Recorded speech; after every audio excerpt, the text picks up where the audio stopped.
rip-off examples of predatory lending are designed to take advantage of lower-income people and benefit only the owners of the companies making the loans.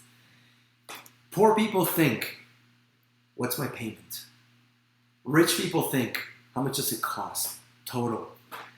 And here's what happens. A lot of these loans, they have over 100% interest. If you just focus on the payment is easy. Yeah, but how much are you paying in interest extra? Have you noticed what part of town these cash advance and payday loans are located in? Are they on the rich part of town? No. No, they're in the poor side of town. The payday loan is one of the fastest growing trash lenders out there, says Dave Ramsey. You'll write a hot check for $225, dated 1 day from now, which will be payday. They will give you $200 cash on the spot, all for a mere $25 service charge, which equates to over 650% interest charge annually. He gives an example of a person that was caught in this situation, and he couldn't pay the one, so he went to another one, into another one, into another one. It's a slippery slope. Yeah. And I think, wow, I mean, when the Bible talks a lot about not taking advantage of the poor, so it's not a business to get into. That is true. I'm reading the Old Testament right now in the book of Jeremiah, and wow, that's one of the things that God hates. Yeah.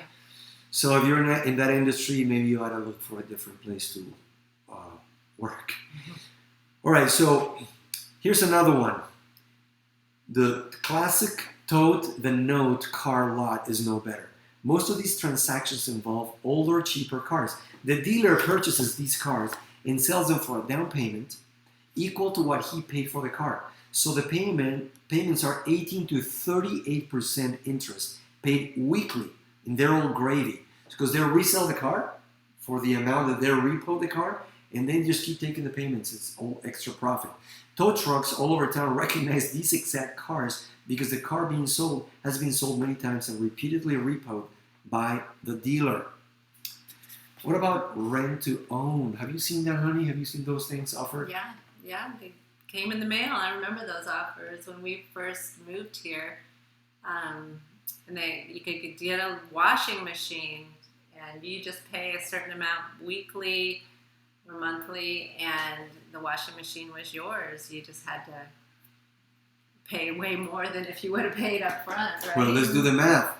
So the Federal Trade Commission continues to investigate this industry because the effective interest rates in rent-to-own transactions are over 1,800% on average.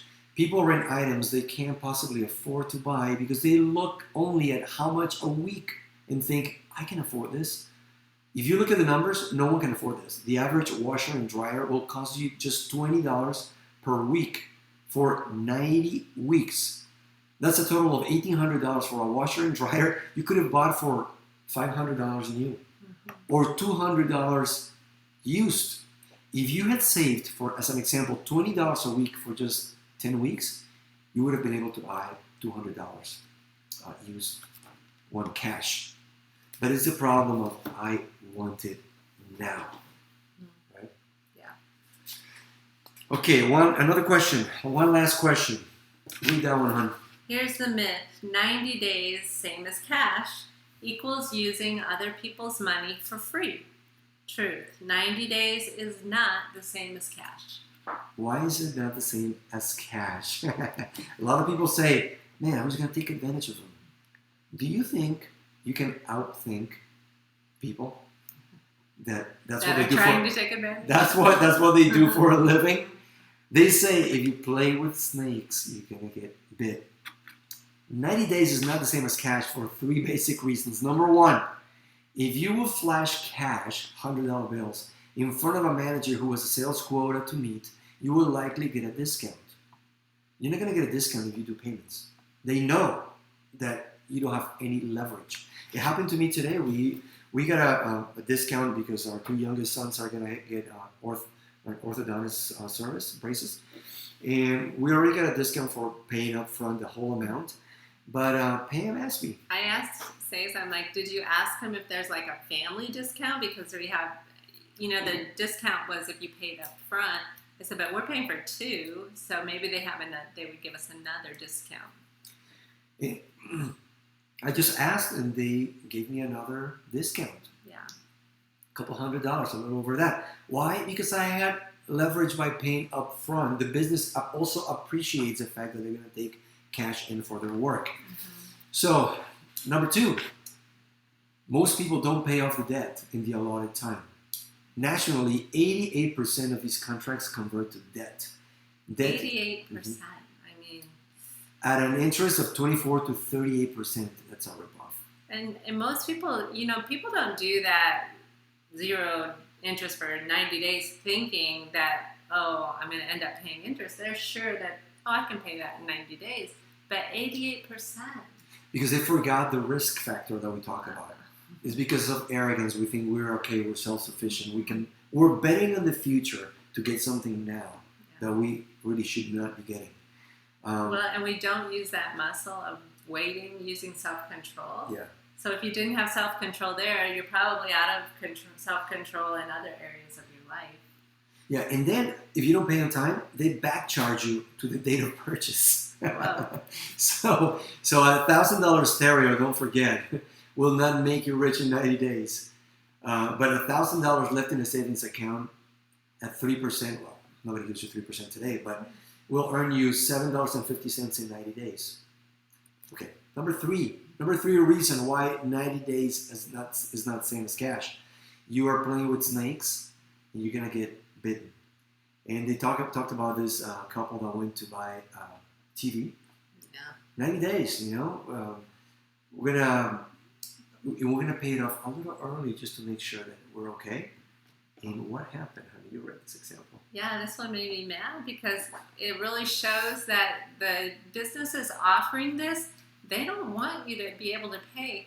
There was a line that they said they didn't sign it that was to agree to a certain insurance plan that would add an amount up to their payment. And they said that they didn't sign that. And they showed them their... For insurance, did you say it was insurance? Insurance, Yeah. Yeah. And they showed them, oh, no, you signed it. It's right here. And they're like, no, we didn't do that. We know we didn't do that. But to fight it, they were going to have a lawyer and all these things. So they ended up like paying $1,000 more, right? Yeah. And I mean, they would have to hire a handwriting expert for the court. To prove it wasn't their handwriting. It's just, it was a nightmare. So don't get yourself into a nightmare by betting on the future. The Bible says that, don't worry about tomorrow, for tomorrow will take care of itself. And that's something that we all struggle with. I struggle with it every day. I'm always thinking, man, I need to make more money.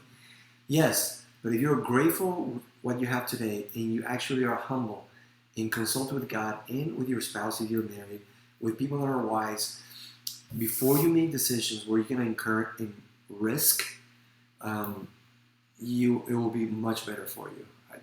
Just if you're young and this is the first time you hear this advice, please think about it deeply, because it was going to save you a lot of headaches. Honey, last word to moms or wives or any thought you have?